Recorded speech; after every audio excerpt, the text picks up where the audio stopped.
I just got started on this photograph. I was going to restore it, and there's damage on this side. Here's the problem with this, or actually it's a good solution. So in this photograph on the left-hand side, the baby is really in good shape, real good shape. But the boy to the left is not. So this one, the boy to the left is in really good shape, but the baby is not.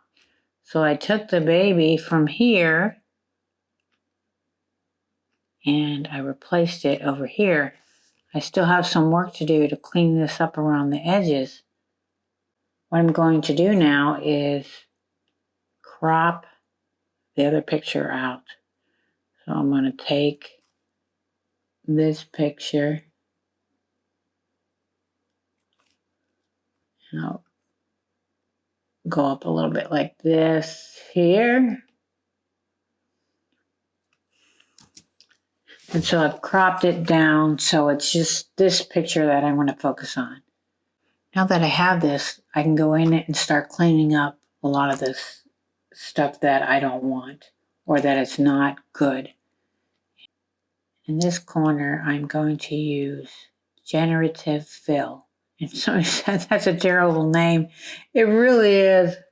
It's hard to say sometimes, but we'll work with it. Okay, so I'll say generative fill. And let's see what it gives me. Hopefully it'll clean it up real nicely.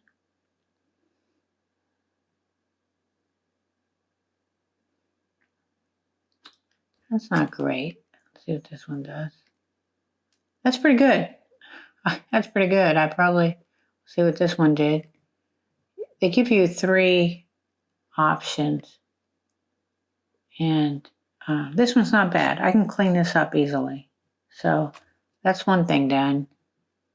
I want to get rid of this rug or carpet or blanket or whatever it is that you call it. And I'm going to use generative fill again. However, I don't know what it's going to do. So let's give it a try. If it doesn't work, I'll try something else. Let's see what it does.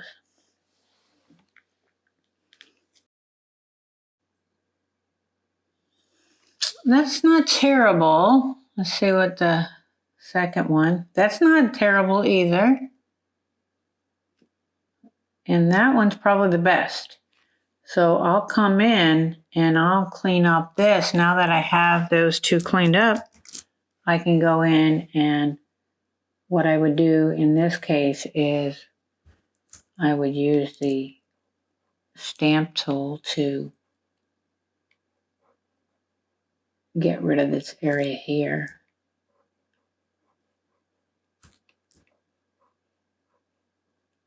That worked out pretty nicely.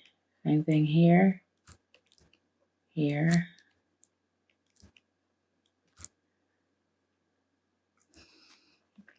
I will, on this, it's a little bigger area, plus this is kind of a mess. So I'm going to go in here and I'm going to get this cleaned up. Not bad. Let's see what this one does. No, I don't like that. So we'll go with the first one. And again, I'll go in with the remove tool. This is a nice tool and it's new.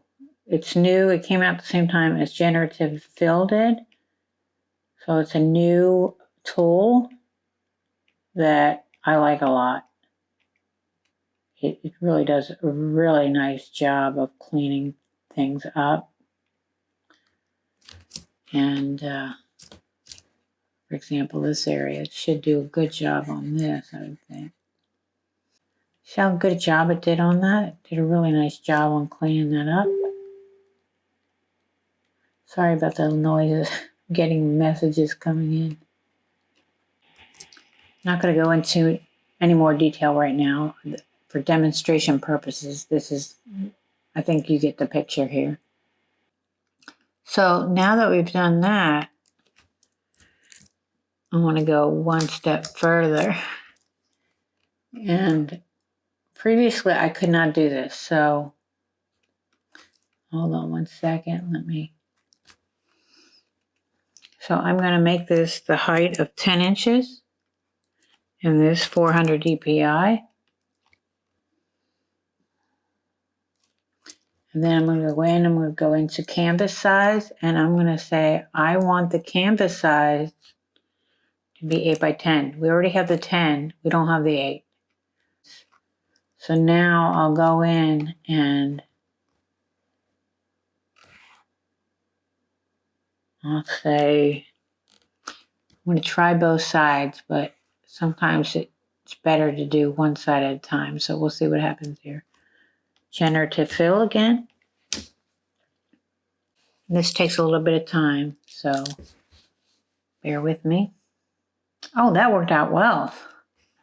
Okay, so it gives me 3 versions, so I'm pretty okay with that. Let's see. That's good too. And that's the final one. I don't particularly like that one. Let's see. Yeah, I think this is a good one. I think that's good. Actually, I think the middle one is good. I think I'm going to go with the middle one. And this is easy enough to clean up over here. So, and also, one thing I wanted to say, okay, so I'm actually going to duplicate this because I like this, the first one for this side. So I'm going to mask it out on this side because I don't like it for this side. So on this side, I'm going to mask it out. And then on the other layer, I will choose that version and I'll mask out this side, which I actually don't even have to do that. So you see how that worked? I was able to take, they give you 3 versions when you create the generative fill. They give you 3 versions. Actually, you can do it multiple times. So even if you don't like the first 3 they give you, you can do more than that. Sometimes I like what it does on one area of it, but not the other area. So what I can do is I make another layer of that and just mask out what I don't want on the one area and keep the other area and vice versa. So that's what I did in this case. I think that turned out pretty nice, actually. Pretty good. So again, here's the before and here's the after. And I'll do a little more cleanup, and I think that's the winner. What do you think?